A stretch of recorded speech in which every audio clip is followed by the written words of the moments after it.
Medical ভর্তি পরীক্ষা দিয়েছো কিন্তু চান্স হয়নি। শুনো, একটা পরীক্ষা তোমার মেধা, যোগ্যতা ও ভবিষ্যৎ নির্ধারণ করে দিতে পারে না। বাংলাদেশে প্রতি বছর লক্ষ লক্ষ স্টুডেন্ট ভর্তি পরীক্ষা দেয়। এর মধ্যে মাত্র কয়েকটি সিট আছে বা কয়েক হাজার সিট আছে যেখানে সবাই অ্যাচিভ করতে পারে। মেডিকেলে ৫,০০০ এর মতো সিট আছে। তাহলে চিন্তা করো, সিস্টেমটা এমনভাবে তৈরি করে দেওয়া হয়েছে যাতে তুমি অলরেডি ৫,০০০ জাস্ট সিট দিতে পারো আর বাকিগুলো দিতে পারো না। তুমি যদি শত মেধাবী হও, ওই ৫,০০০ ভিতরে না ঢুকতে পারলে তুমি কিন্তু আউট। তাহলে এখন কোয়েশ্চেন, তুমি এখন কি করবা? যেহেতু মেডিকেল পরীক্ষা চলে গেছে। এখন তুমি এই ৩ টা স্টেপ ফলো করো। ফার্স্ট স্টেপ, তুমি নিজেকে সময় দাও। নিজেকে কিভাবে সময় দিবা? ২-৩ দিন তোমার মন খারাপ থাকবে, এটাই স্বাভাবিক।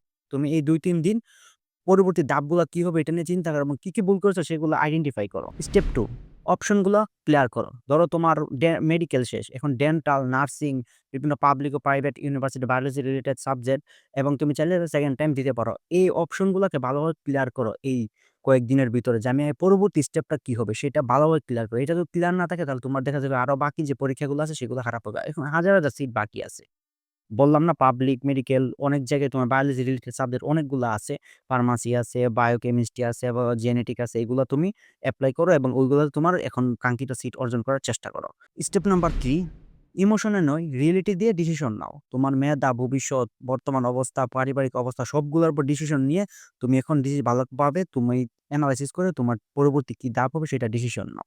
শোনো, তুমি যদি ডক্টর না হও তাহলেও তোমাকে অনেকে সম্মান দিবে। তোমার জীবন থেমে থাকবে না। এবং যে তুমি যে ডক্টর না হতে পারলে যে তুমি একদম ব্যর্থ সেরকম না। আর তোমার লাইফ আল্লাহ আগেই নির্ধারণ করে দিয়েছে।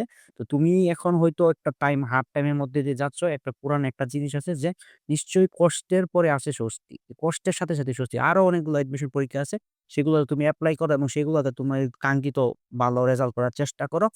আর একটা কথা মনে রেখো, যারা পরিশ্রম করে তাদেরকে আল্লাহ ফিরাই দেয় না। এইটা তুমি হয়তো তোমার পরিশ্রমে একটু ল্যাকিং ছিল। ও তোমার থেকে মনে হয় ও একটু বেশি পরিশ্রম করছে যার কারণে আল্লাহ ওকে দিয়ে দিয়েছে। আচ্ছা, সমস্যা নাই। এখন তুমি আরো বেটার পরিশ্রম করো। দেখো তোমার আরো ভালো রেজাল্ট হবে। তো দেখা হচ্ছে অন্য কোনো ভিডিওতে। বাই।